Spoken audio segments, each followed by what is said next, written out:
Hello everyone and welcome back to Gundam of Gundams. I'm Josh. And this is Amy. Alright, today we got Mobile Suit Gundam, episode 8? I think we're on 8 now. Yep, Winds of War. Yeah, it's kind of funny. Like I told you, like a lot of games will use Winds of War as like their first kind of like opening for like a Gundam level. But it's really not this it's not based on this episode. Yeah, it's not based on this episode. They're all based on the episode after this, which is kind of weird. Oh well, I guess Winds of War just sounds really cool, so. Yeah. Let's get into it. Yeah, let's just get into it. I was about to say that this is simple, but we all know how that turns out. Never simple. Yeah, it's never simple. Alright, so we start out the episode. White Base is, kind of going through all the valleys and canyons. They're really low. Yeah, they're flying real low. And so low, in fact, that the White Base bumps into one of the, I don't know, like... Canyon or something? Yeah, like... parts of the canyon. Yeah.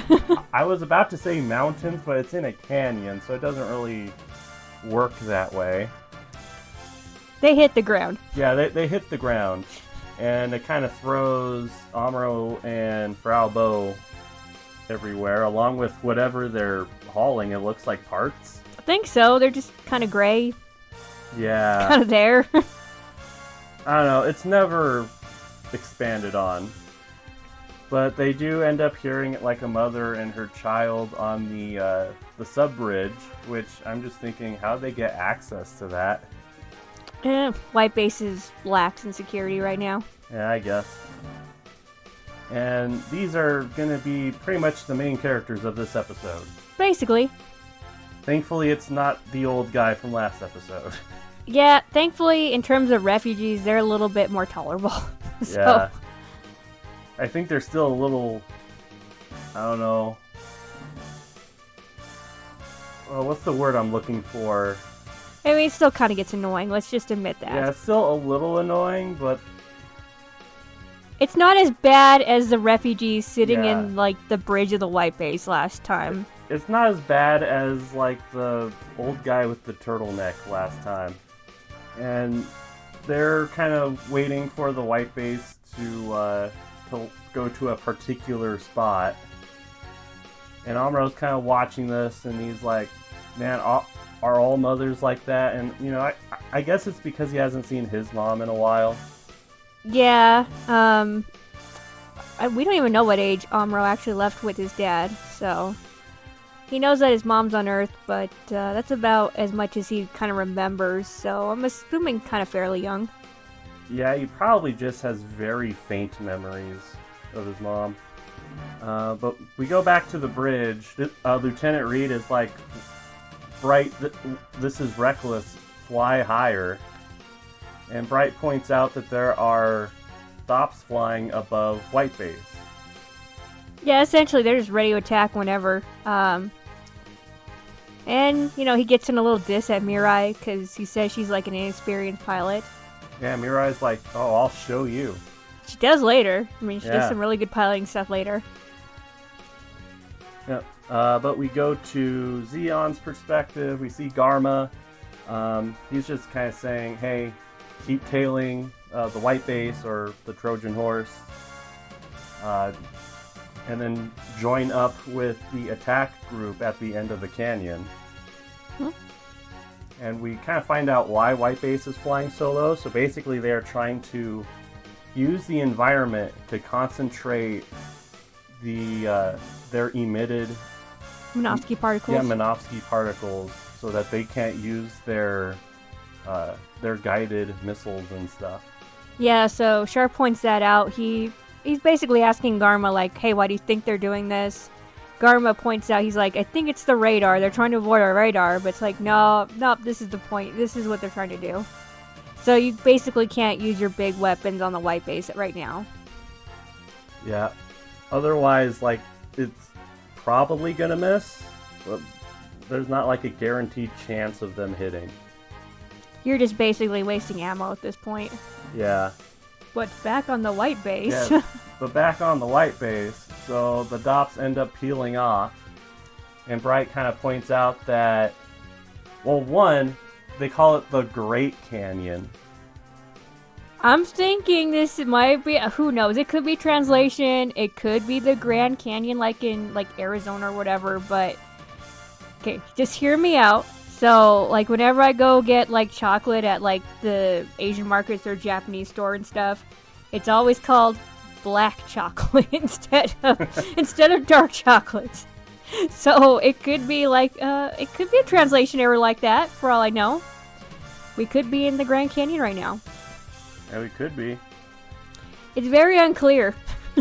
Oh, it's just weird because, you know, in G Gundam you have the Grand Gundam. I don't know, man. I just find it weird. It was the 70s, Josh. What do you want? But anyways, we're in the Great Canyon. It's Black Goku. Oh, God. Anyways, everyone on the bridge is like, okay, so if we go right on ahead into this trap, then we are really going to rely on Amuro. And Kai's like, oh, so Amuro's the only one fighting, huh? It's like, Kai, shut up. But then the refugees come back. they come back. Just play the Imperial March from Star Wars. Oh, God. And again, they are requesting to set foot on Earth. Though, this time it's the mom and her little kid.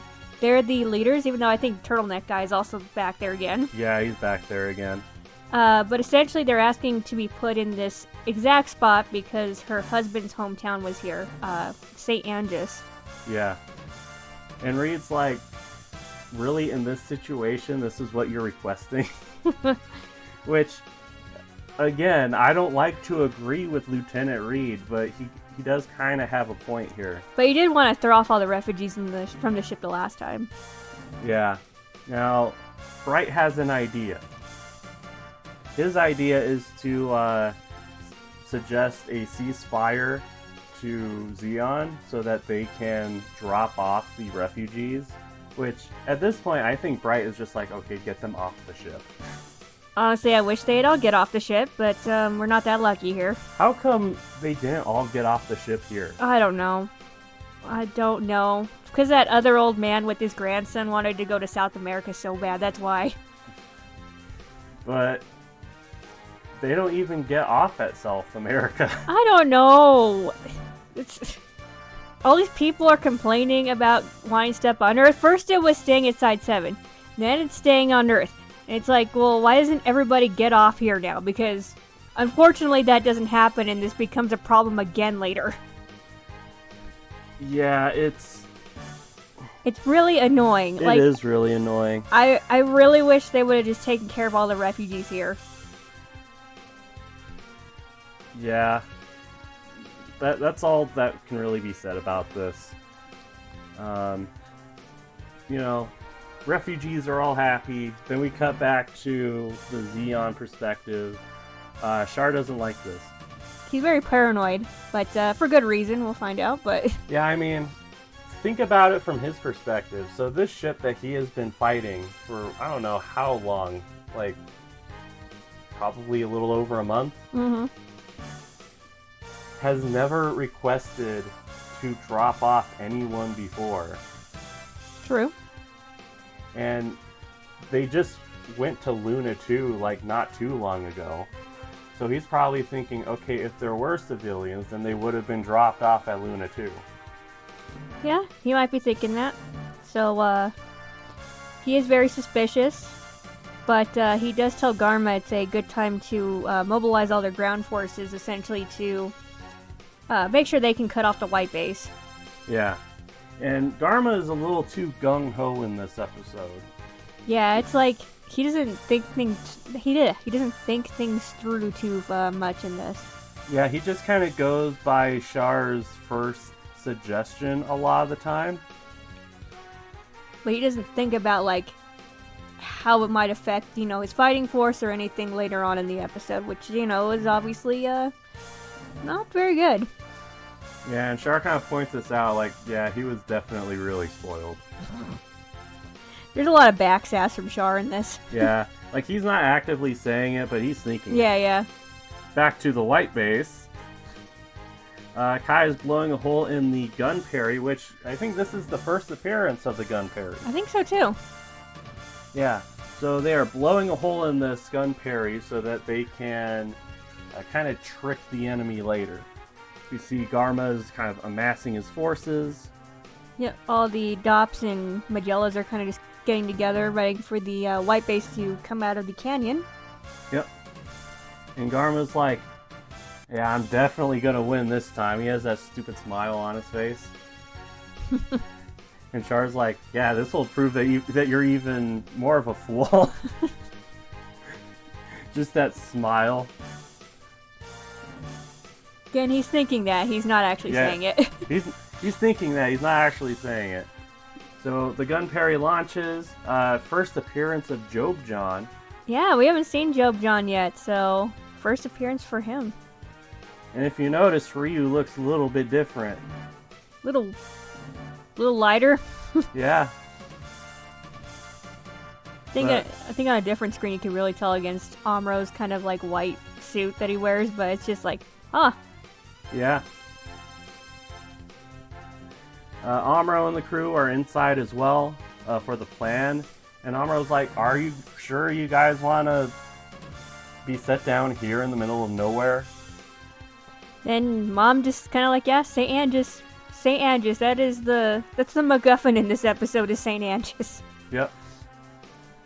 And she's like, I guess you just don't understand since, you've lived in the colonies all your life or whatever. And that's not completely true like we mentioned earlier. But Amuro probably doesn't remember a whole lot. Yeah, he probably doesn't remember a whole lot about living on Earth. Which Amuro in the English version says that he never lived on Earth, which is false. Yeah. And in Japanese, he's like, I've never really lived on Earth, which is a little bit more true, since that's more, it really gives more leeway. Yeah, I mean, if anybody, remembers exactly what age he leaves with his dad, I don't know off the top of my head. I know we'll eventually get the flashback, but it doesn't say an age for all I remember, so... I'm assuming he was really, really young, though. Yep. And then we get the goat for this episode. Yes! Big John. Big John! Big John. So he's just one of the escort patrol aircraft that is kind of following the gun berry. Yeah. And he is big. He's Big John. Yeah, he is big. And we're not talking about Ryu big, we're talking about muscle big. Yeah, he's like muscle big. Yep, and he kind of radios that, the gun parry is damaged. Though nothing has happened yet. They just say they saw, a hole, so they're like, oh, yeah, I guess we might have actually kind of hit them. Yeah. Now, Frau Bo, I don't know what she's doing this episode, because, she's, waving to the Zeon soldiers, and... I'm just getting that flirting on. She's trying to make Amuro jealous, and Amuro's like, I'm not really all that jealous. But the kid is, waving at the Zeon soldiers, and, Big John, he's a really nice guy. Yeah. Waves back.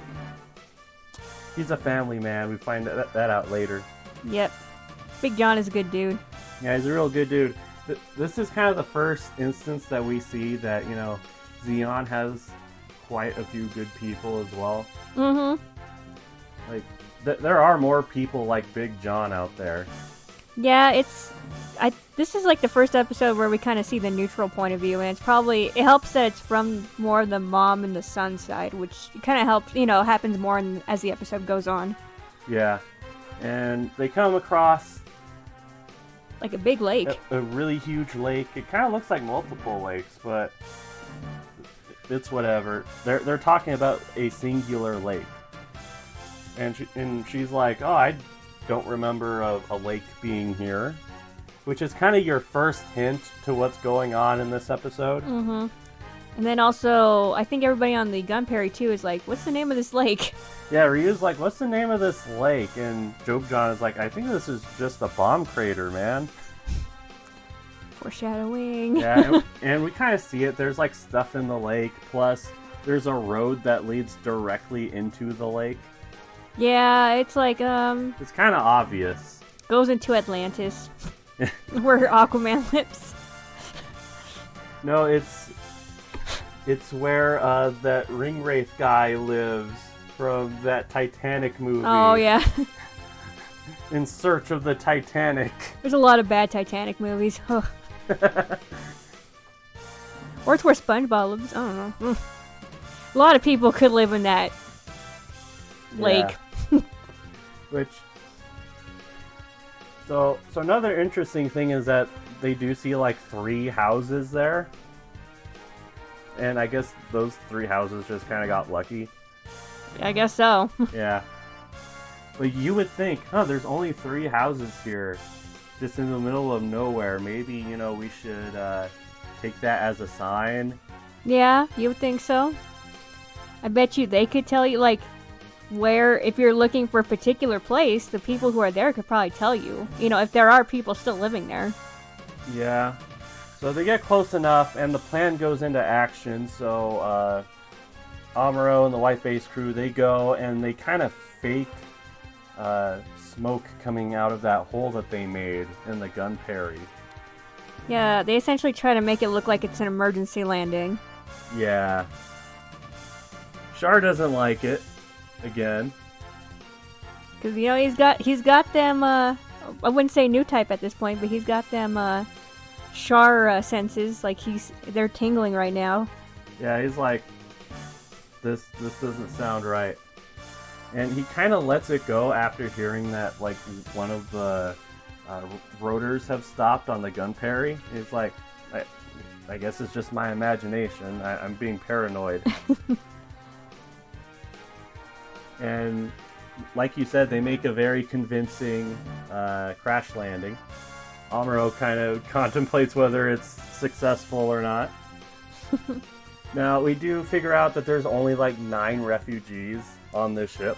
I think there were maybe like 100 or so when we had first left Site 7. I can't remember the exact numbers, but we could probably go back and to like one of our old videos and check for sure, but it was quite a few more. Yeah. Unfortunately, though, we're only dropping off 9, and why the other refugees, like we said, are not on this, I don't know. Yeah, I don't know either. Char is like intently looking at the screen. He's like, there has to be soldiers on that plane. Besides the ones that are just kind of like, driving the plane. Yeah. Yeah, so in the English version, he says like commandos or something. Mm-hmm. But here he just says soldiers in the Japanese. Now all the other refugees are going to go towards those 3 houses that they saw earlier. Because that makes sense. Yeah, because that makes sense. The mom and her kid are just going to go off in some random direction. Yeah, she doesn't even think like, hey, maybe somebody at those 3 houses can tell me where St. Andrews is. Yeah, this is just stupid. It's like, woman, you're on Earth, and you might have seen it before because she said she doesn't remember like the lake there, but it's like, yeah, if you're a little kid, what if you get lost? Yeah. She's just stupid. Big John is even like, where is she going? There's nothing over there. Big John the goat. Yep. So Big John flies away, and then Amuro and Ryu are left on the gun parry. And yeah, Ryu's looking a little bit lighter again. He has that Michael Jackson thing going on. Like, the first time I brought it up, he just couldn't stop laughing about it.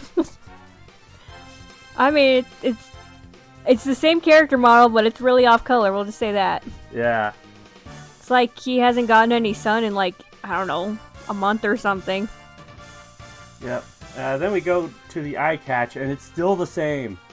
Please, somebody tell me when this actually changes, or did it change in like, I don't know, the DVDs, and then I don't know. Like, I'm so confused. I feel like I'm in the I feel like I'm in the Twilight Zone because I'm like, when is this changing? It's like, I know it changes to the Gundam with the beam saber. Or are we just in a different universe right now? Every time we watch Gundam, it's in a different universe. We just keep switching back and forth. Oh god. Is it Berenstein? Or is it Berenstain? Anyways, one Mandela effect later. Yeah. We go back to the mother and her kid. They're, walking in the canyons. She almost dies. Yeah, she like slips Yeah. and like she loses all her clothes.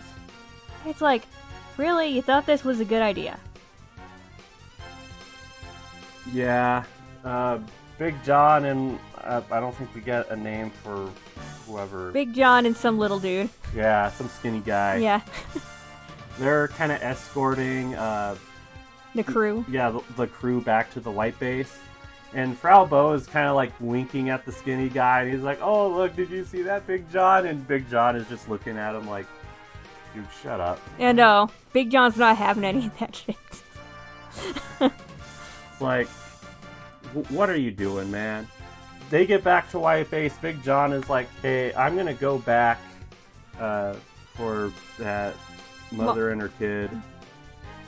And he's like, "Garma wouldn't understand. I am a family man. I need to make sure that they're okay." Ooh, go Big John. Yep. Amuro and Ryu are about to unload the Gundam and, have it hide in the lake, and they're like, "Oh crap, they're coming back." Put it back up, put it back up. So, yeah, the Gundam's been hiding in the gun parry this whole time. Yeah. Kind of to get behind enemy lines. Yeah. So Big John flies by and they're able to lower the door again. Which, by the way, the gun parry has to be freaking huge. Yeah. Because it can hold the Gundam like full length. Yep. Look at that. It's just along the door like that. We need the schematics for the gun parry. Yep. And it has like a little hole for the beam rifle. Yeah, it's like a cute little cubby. Yeah. Ryu's like, "Amuro, what are you doing? You need to get in the lake." And Amuro's like, "No, like they're going towards that mother and child. Aren't you concerned?" And Ryu's probably like, "Not really." I mean, at this point, all Amuro is known as Zeon is, they're gonna kill me or something, or, they destroyed the colony. Well, that was kind of my fault, though. But, he's been at war with Zeon, so he's very suspicious that, yeah, that they're gonna do something like nefarious or exactly. something. Yeah, I don't blame Amuro here, but Ryu really needed to be a little bit more... what's the word I'm looking for? Supportive? Well, just more like the voice of reason, I guess. Yeah, okay, that's a good way to put it. Although, in a weird strange of fate, I think Amuro might have saved Big John? Big John's life. Gotta hope so. But even the, okay, never mind. Go ahead. No, keep going. I'm sorry. Keep going. No, I forgot we go back to the white base first. Okay. Yeah, we go back to the white base. They don't know if the mission has been successful or not. So they're just going to go ahead and get ready for the battle ahead anyway. Yeah, so essentially Kai was on the gun parry with them, and so I guess it was Job John, but it was just kind of to scout the area as well to kind of see what was there. Yeah. And Kai's like, yeah, this is going to work. Yep. We go back to Big John. Now, the mother and child are kind of scared, reasonably, because they don't know much about Zeon either. Yeah, so that's what I was going to say, so... Like, they think they're going to get bombed or something. Mm-hmm. But instead, it's actually like a care package. Like a supply capsule. Yeah. And this is kind of when Amuro realizes, like, oh, okay. Oh, shoot, okay. Fine. Yeah. All right, cool. Yep. And Big John is like, yeah. He's a good dude. Yeah, he is a good dude. Amuro kind of hides so that, Big John doesn't see him. However, I guess, like, the sun catches the Gundam's eye in, like, like a reflective way. It's like the slightest of glares. It's like the slightest of glares, and then you have this really bright glare right here. I just want to know how Big John saw that, because they're heading the opposite way. Like, how do you even see that? And like, how does this turn into this? It looks like a freaking, like, I don't know, huge light bulb went off on the mountain. It looks like an explosion. Yeah, or something. it's like a small explosion or something, but like, you don't hear anything, so I'm like, how does Big John, like, just catch that? Yeah, I have no clue how he does. Eagle eyes, I guess. I don't know. But he flies back, and Amuro ends up shooting his wing off. But don't fret. He's but okay. Don't fret. He's okay. He landed in the water. You can see him and his partner swimming from the reconnaissance plane, so It's all good. Big John is good. Big John is saved. Yeah, speaking of which, we haven't used our kill count in a while. We haven't. There have been no named characters that have died lately. Yeah. And, I think that remains true for this episode, too. So we're still stuck on 11. Yeah, it was like 2 or 3 an episode for a while. Mm-hmm. I mean, I'm happy. I didn't want Big John to die, so... Yep. Now, you see, if Garma asked or, like, cared about what happened to Big John, they could have, realized what the plan was ahead of time. Yeah, because everybody's like, hey, Big John, stop transmitting, and Char kind of asks, what happened, but Garma's like, don't worry, we gotta get, we're about to ready to attack here. It's like, who cares? We need to attack right here. That's what happens when you screw over Big John. Yep. Big John. Alright, so the white base starts its attack. This is the first time we actually get to see the gun cannon in action. Yeah. Gun cannon and gun tank are both launched, and this is Kai's first time in the gun cannon, and it looks like he is about to pee his pants. Yep, he is very uncomfortable with how high it is. But he still launches anyway, and he immediately gets attacked right when he hits the ground, pretty much. Yeah, he takes fire, just pretty much immediately.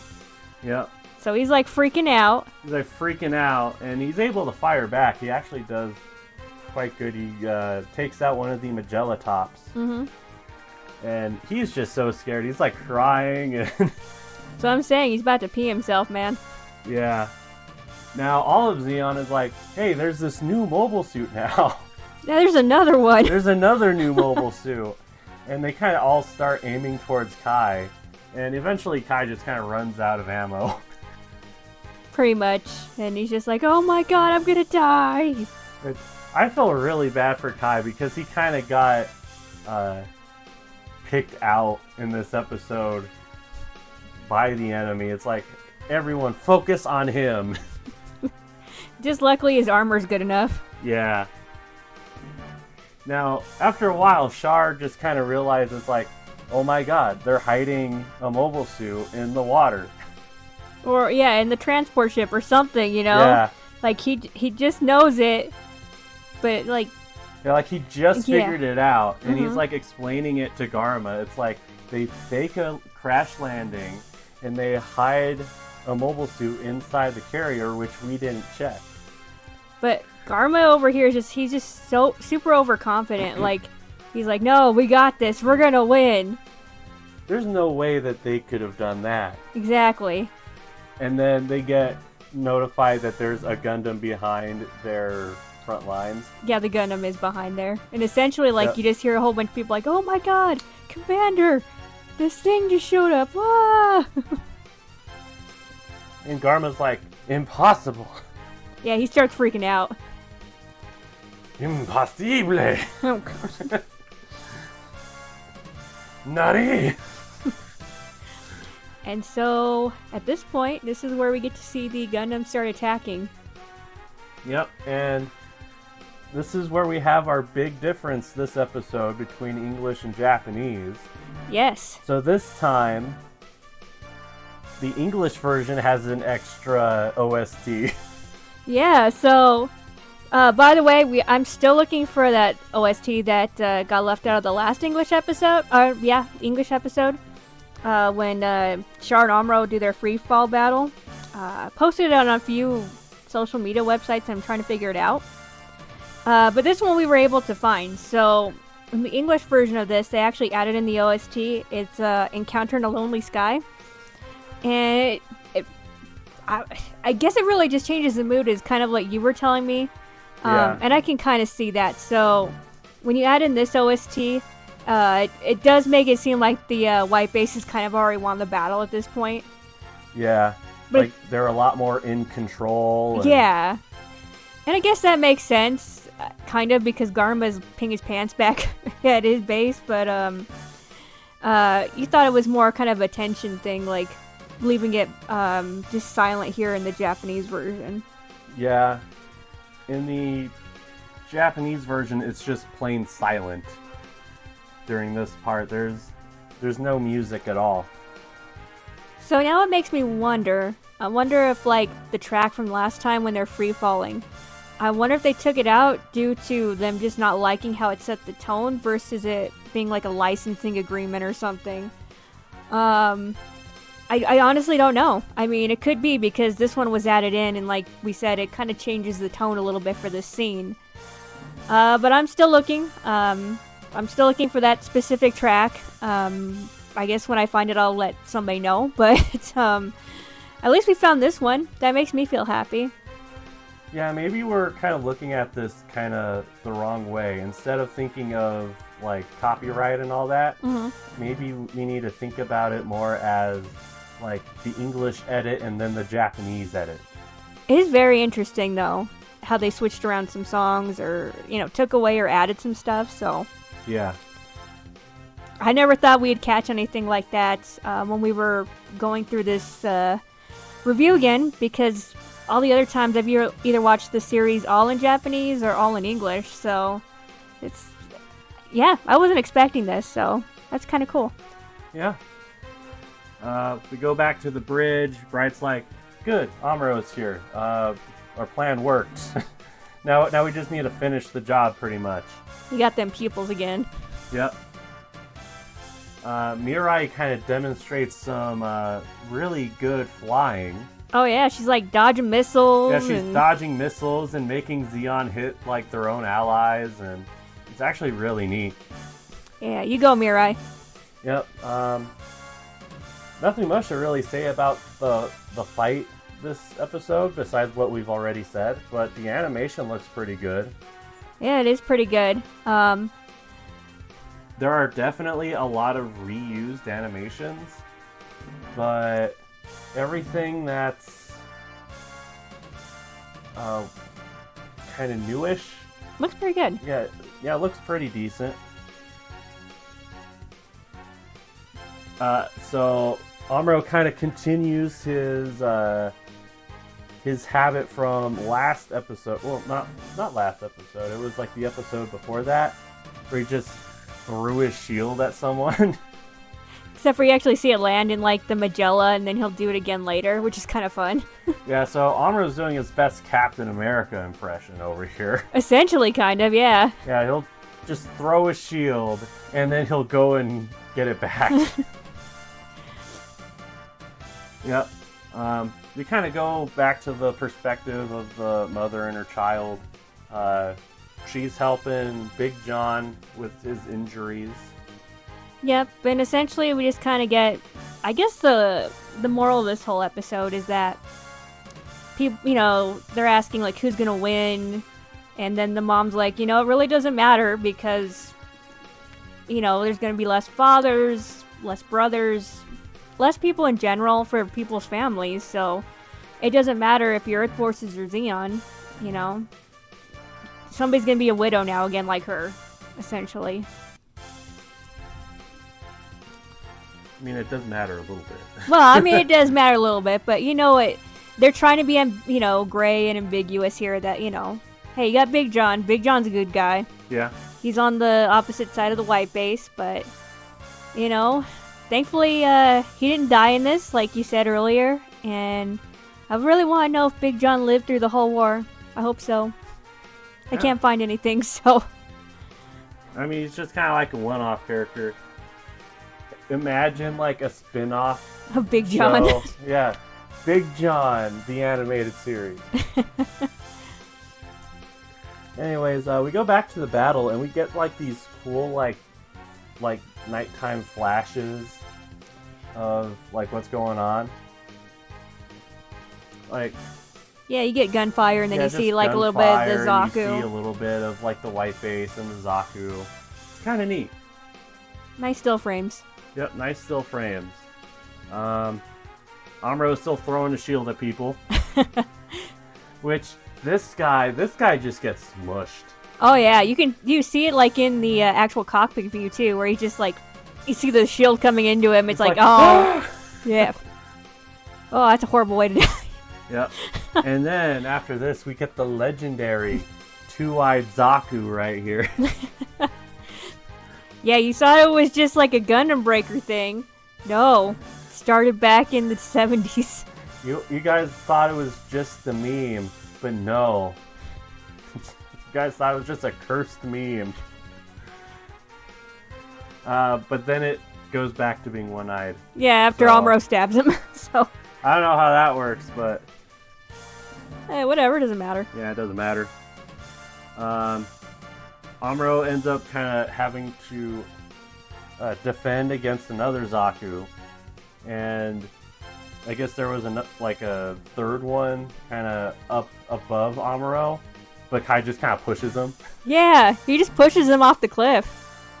Which it's just really funny, like that could take down a Zaku. Yeah.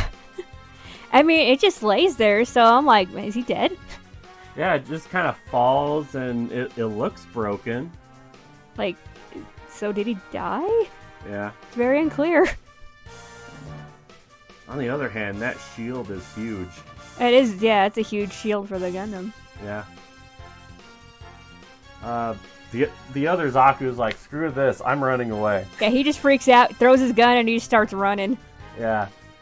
Which, I don't know, like the running animation looks more like a person than a mobile suit, but... It kind of does. It looks like he has, he has like a skirt and then like legs and stuff, so, you know. Yeah. And Amuro's like, you're not getting away. And he's dead. Yep, he's dead. Still don't know his name, though, so it doesn't really matter. Yeah, it doesn't really matter. Garma's just listening to all of his soldiers just like... Freak out and just get cut off, and... They're like, retreat, retreat! Yeah, he is just so ashamed right now. This is what happens when you screw over Big John. Yeah, and Char's like, hey, don't worry, we'll have a chance at redemption. I'll go with you next time. Yeah, but essentially, Garma just gets completely embarrassed. Yep. Big John's like, okay, fighting's over. We're gonna head back to base. We're just gonna walk back home, pretty much. I mean, they don't really have a... But, like, what's the other option? They're plain broken. I don't know. But before leaving, he's like, oh, by the way, this used to be a town called St. Angus. Bum, bum, bum. It's like, no, really? There's nothing over this way. You should go back with all the other refugees. Yeah, they just say, stay the night in the capsule and then go back to the lake so you can meet up with the rest of the people. Yeah. And the mother is very distraught. Which, I kind of feel like you should have figured that out, but... I mean, there were too many hints that something had happened already, so... Yeah. He said it was about a year ago, so I'm assuming it might have been like Zeon's takeover over North America or something, or just kind of a random battle, maybe. Yeah, or I don't know, I mean, nah, it couldn't have been like colony debris. No. I don't... Unless, that's like... way too small yeah. to be colony debris. I wouldn't think so, just because that should have happened, I think, earlier, but maybe we're wrong too. I don't know. Well, the colony did miss Jabro, and like there was debris that went across the globe. Mm-hmm. So it's possible, but that looks way too small to be colony debris. They call it more of a bomb crater too, so yeah. I'm assuming it has to do with something with the infighting. Probably Xeon taking over the territory, maybe. Yeah, that's likely. Plus, we don't see any like colony debris, like pieces or anything. So Yeah, it's just kind of the first thing that came to my mind. but yeah, so it was Saint Angus all along. Wow. Yep. Anybody else not see that coming? Yep. And we kind of end with Amuro and Frau Bo just kind of looking back and being like, I wonder if they ever found St. Angus. Holy irony. As the white base flies off. And that would be it. Yeah, that's it. And that's where our episode ends. Oh, thoughts for this one? Honestly, like, to me, this is kind of a classic episode. Like, this is an episode that I always remember. For any particular reason? Well, it might be because this is the first episode where we get to see a neutral point of view, really. In all the other episodes, you know, it's always been Amuro and, you know, all of our other main characters versus Xeon, who's trying to kill them. Yeah. Here, this is kind of the first time we get, like, a third-party perspective. True. And Big John's the MVP of this episode. Yep. With kind of a subtle tragedy kind of thrown in there. Subtle, but at the same time, it's like the mom should have kind of figured it out too. Yeah, that's why I'm saying like kind of subtle tragedy. But yeah, that's my favorite part of this episode is probably Big John. Yeah. Because Big John is a real cool guy. I mean, like you said, we get to see somebody who hasn't been like chasing the white base or somebody, you know, something like that.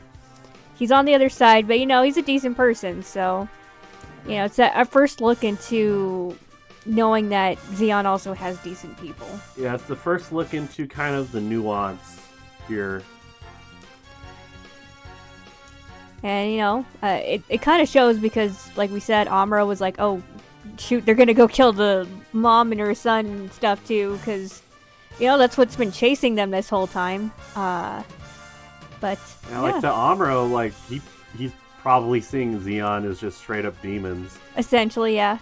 I mean, he's always in the mobile suit. He's tired right now, you know. He's always fighting for his life, so that's really a possibility. Is just him seeing Xeon as basically nothing but the enemy, so. How do you feel about the episode? I'd say probably the same.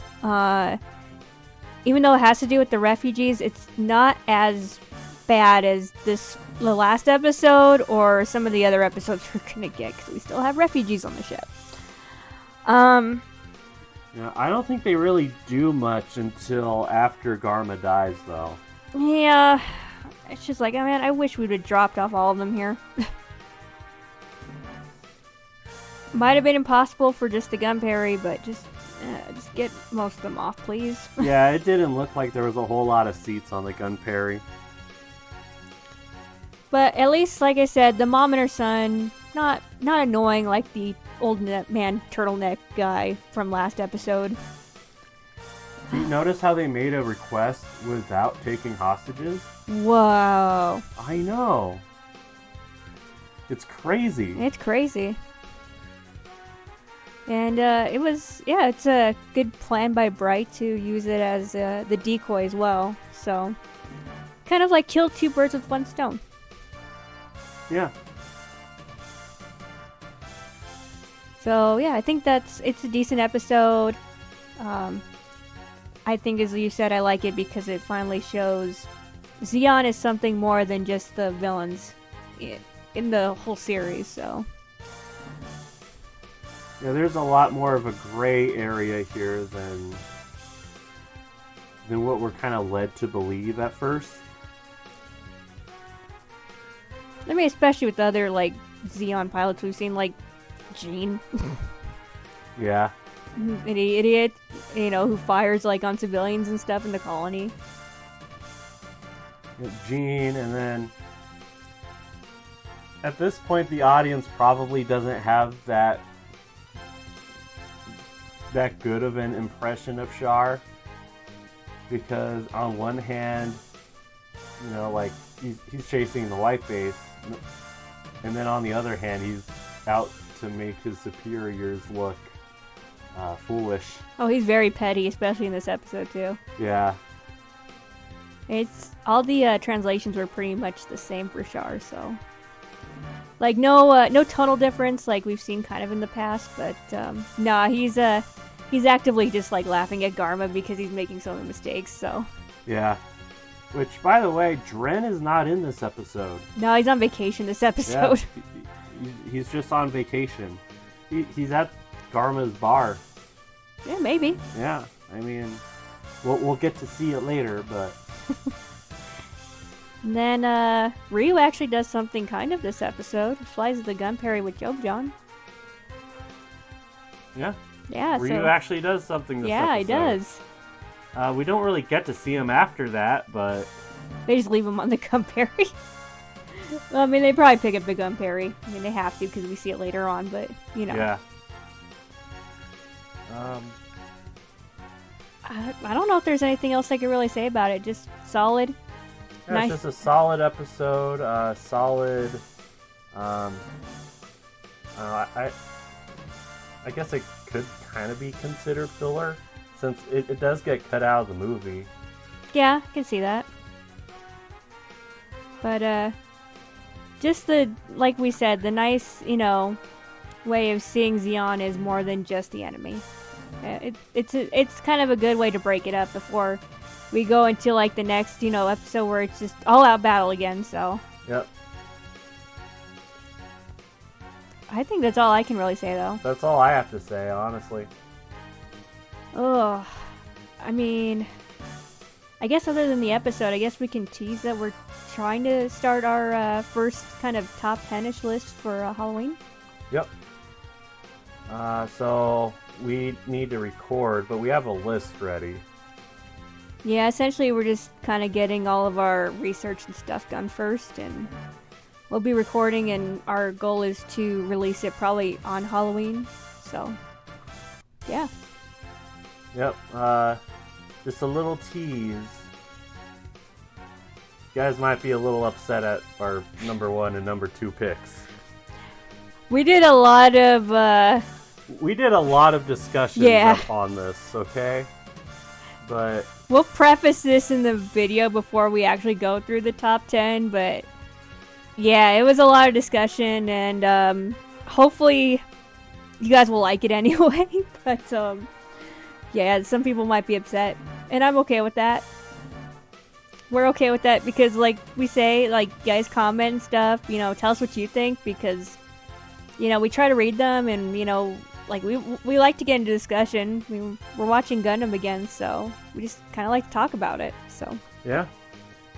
Yeah, that's kind of what I can spoil. I don't want to like say what the topic is, because then that'd be spoiling it way too much. Yeah, that'd be way too spoilery. But I think that's it. Friday, I'm gonna do Super Robot Wars again. I got the Burning Gundam last time. Yeah.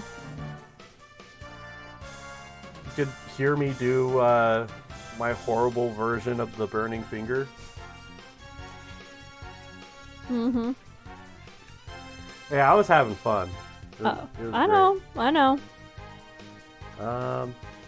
Find them furries. It was Fury. There was one R. Anyways, we also have Gunpla videos on the way.